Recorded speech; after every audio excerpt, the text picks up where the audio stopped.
नमस्कार शेतकरी मित्रांनो, कांदा उत्पादक शेतकरी बांधवांसाठी आताच्या क्षणाची सर्वात महत्त्वाची आणि मोठी बातमी. कांदा भावासंदर्भातील कांद्याचे भाव वाढणार का? कांद्याचे भाव वाढणार तर कधी वाढणार, किती वाढणार, कशामुळे वाढणार आणि सध्याची परिस्थिती काय आहे? शेतकऱ्यांनी रास्ता रोको बाजार समित्या बंद केलेल्या आहे काय? त्या संदर्भातील महत्त्वाची बातमी, अपडेट घडामोड आपण या व्हिडिओच्या माध्यमातून सविस्तरपणे संपूर्णपणे या व्हिडिओच्या माध्यमातून जाणून घेण्याचा प्रयत्न करावा. तर महाराष्ट्रातील तमाम कांदा उत्पादक शेतकरी बांधवांना एकच विनंती, व्हिडिओ शेवटपर्यंत बघा. अतिशय महत्त्वाचा व्हिडिओ. जर आवडला तर नक्कीच लाईक करा. चॅनलवरती नवीन असाल तर या ठिकाणी बघितलं तर माझा शेतकरी युट्यूब चॅनलला सबस्क्राईब करायला करू शकता. कांदा प्रश्न पुन्हा पेटणार. सोलापूर नाशिकमध्ये लिलाव बंद, शेतकरी आक्रमक. मनमाड येवला मार्गावर रास्ता रोको. नाशिकमध्ये कांदा उत्पादक शेतकरी आक्रमक झाले आहेत. नाशिकचा येवला बाजार समितीत छावा शेतकरी संघटना आणि शेतकऱ्यांनी लिलाव बंद पडले. मनमाड येवला मार्गावर शेतकऱ्यांनी रास्ता रोको आंदोलन सुरू केले. कांद्यावर 20% शुल्क रद्द करावे, शेतकऱ्यांना 25 रुपये किलो अनुदान मिळावे. नाफेड आणि एनसीएफने प्रोड्युसर कंपनीच्या माध्यमातून अधिकाऱ्यांनी कांदा खरेदी भ्रष्टाचार झाल्याची त्यांची चौकशी करावी अशी मागण्यासह शेतकऱ्यांनी केली आहे. या सर्व मागण्यासाठी शेतकऱ्यांनी रास्ता रोको आंदोलन सुरू केले आहे. नाशिक जिल्ह्यातील बाजार समित्यामध्ये कांद्याची भावात मोठी घसरण झाली आहे.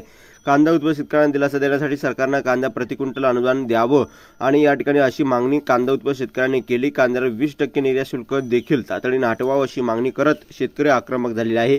मागील 10 दिवसात क्विंटल मागे जवळपास 2000 रुपयांनी भाव घसरले आहेत. त्यामुळे कांदा उत्पादक शेतकरी पुन्हा अडचणीत आले आहेत. नाशिक जिल्ह्यातील बाजार समित्यामध्ये सध्या कांद्याला प्रति क्विंटल मागे सरासरी 1800 ते 2000 रुपयाचा भाव मिळत आहे. बाजारात लाल कांद्याची आवक वाढल्याने कांद्याच्या दरात घसरण झाली आहे. कांद्याचे भाव गडगडल्याने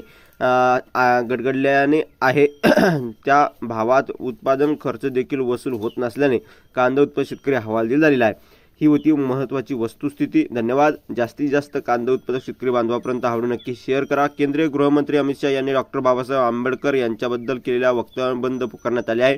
बाजार समिती जरी बंद असली तरी आज कांदा लिलाव पार पाडणार आहे. महाराष्ट्र कांद्यासाठी अग्रगण्य बाजारपेठ म्हणून सोलापूर बाजार समिती पाहिलं जातं. त्यामुळे येत्या सोमवारी तर माथाडी कामगार माघार घेऊन बाजार समिती सुरू करणार हे पाहणे महत्त्वाचे ठरणार आहे. सोमवारपासून बाजार समिती सोलापूर या ठिकाणी चालू होणार आहे. बंद होती आता या ठिकाणी ही होती महत्त्वाची अपडेट. धन्यवाद. लाईक, शेअर आणि सबस्क्राईब कमेंट करा. भेटूया तोपर्यंत थांबतो. जे महाराष्ट्र जे शेवट धन्यवाद.